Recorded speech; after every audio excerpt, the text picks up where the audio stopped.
Madam, with your permission, I rise to move that the bill to augment the resources for meeting expenditure on national security and for public health and to levy a cess for the said purposes on the machines installed or other processes undertaken by which specified goods are manufactured or produced and for matters connected therewith or incidental thereto. माननीय मंत्री जी bill पर बोलना चाहते हैं?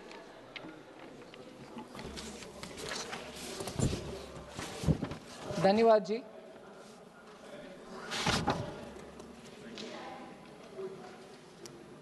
Madam, I've, with your permission, just introduced the Health Security, say National Security Cess Bill 2025. The purpose of this bill, Madam, is to create a dedicated, predictable source of resource for two domains of national importance. So the resource stream that we want to get by introduction of this bill and by passing of this bill, when it becomes an act,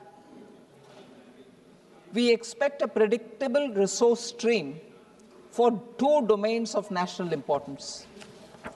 One is the health security.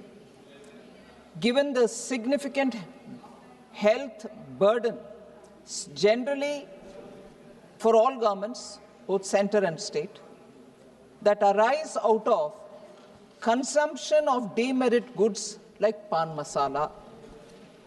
And the second domain pertains to national security.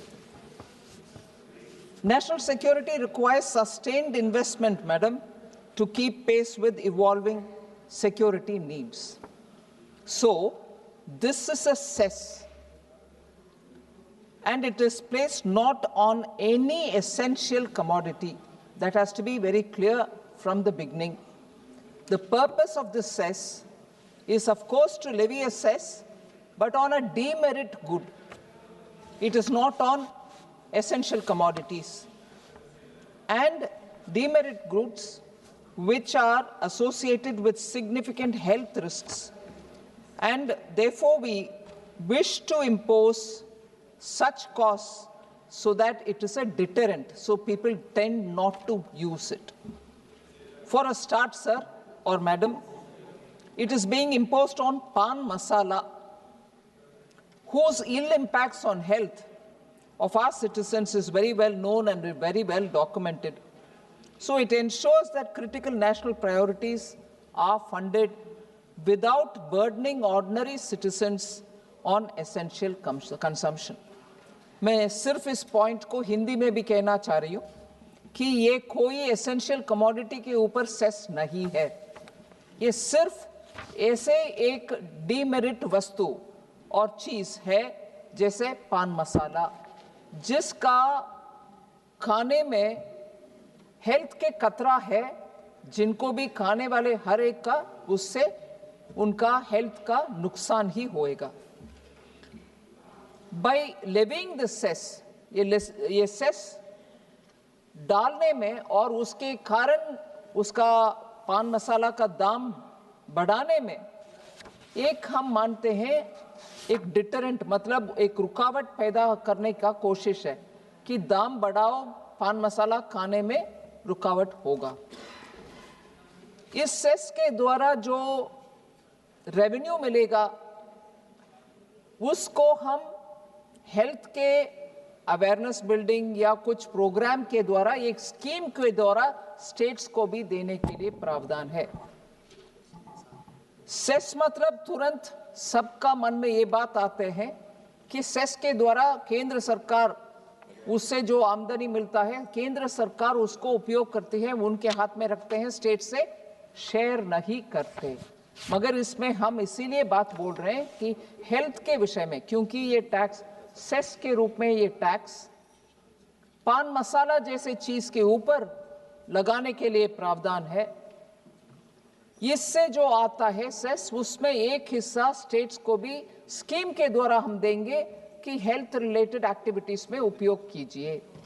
Cess है, फिर भी states के साथ हम share schemes के द्वारा करने का प्रावधान रख रहे हैं। सो दोबारा मैं क्लैरिफाई करना चाहती हूं ओपनिंग स्टेटमेंट में ही कि ये सेस है, एक्साइज ड्यूटी के भाग नहीं है। सेस मतलब नॉर्मली स्टेट के सेंटर के हाथ में रहते हैं, मगर इसमें एक भाग स्टेट्स को भी हम दे रहे हैं क्योंकि हेल्थ रिलेटेड एक्टिविटीज अंडरटेक कर सकते हो।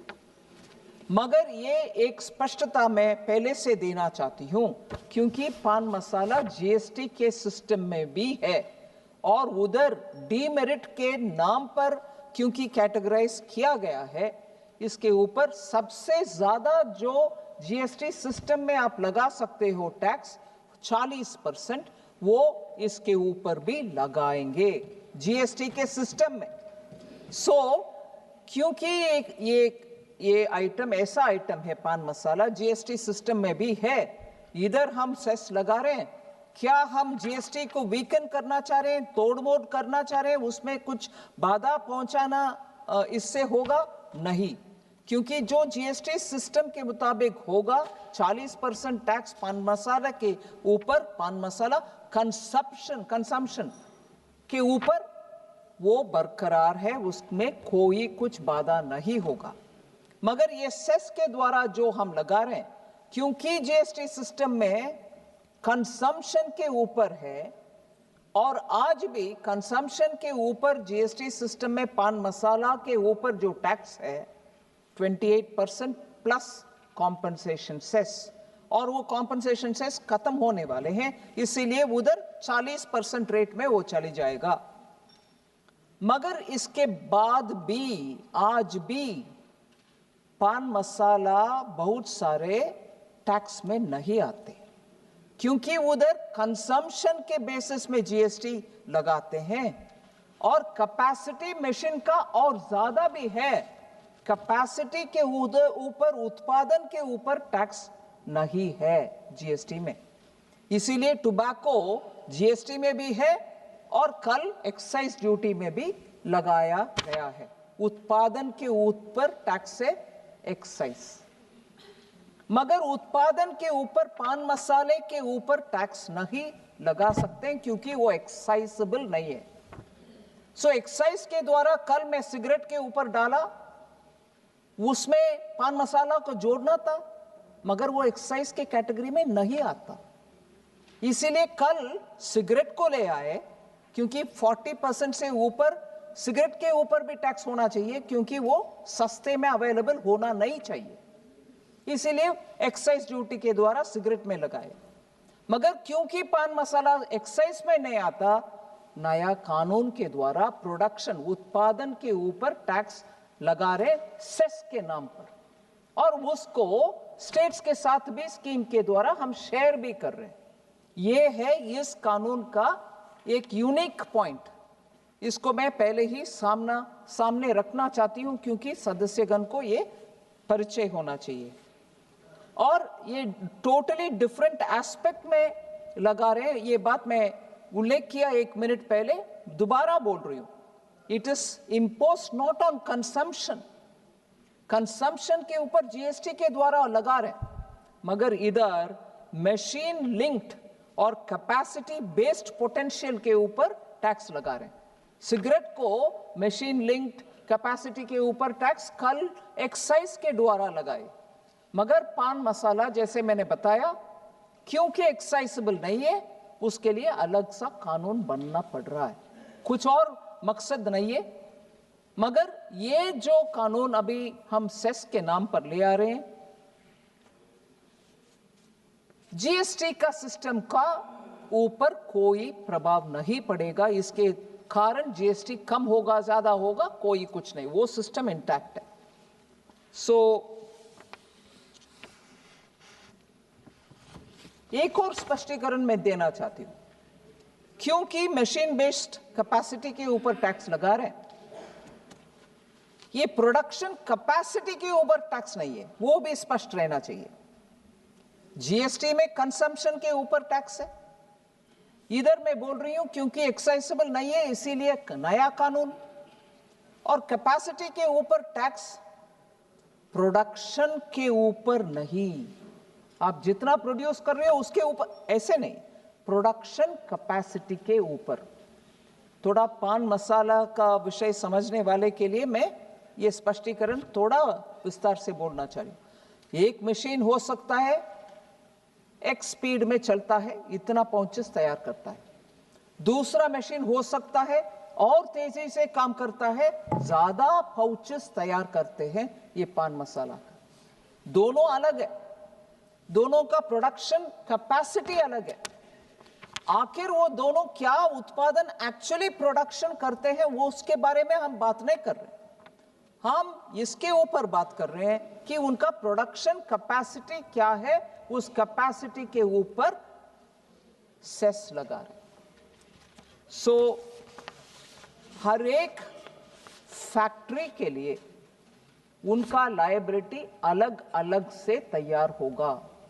निर्णय कौन करेंगे? वो अपने आप भी करेंगे, सरकार भी करेंगे, मगर हर एक का अलग है, उनके प्रोडक्शन कैपेसिटी के ऊपर है। सो मैडम, सिर्फ इतना ओपनिंग में कहकर, क्योंकि स्पष्टता रहे डिबेट में, इतना कहकर मैं बैठ जाती हूं।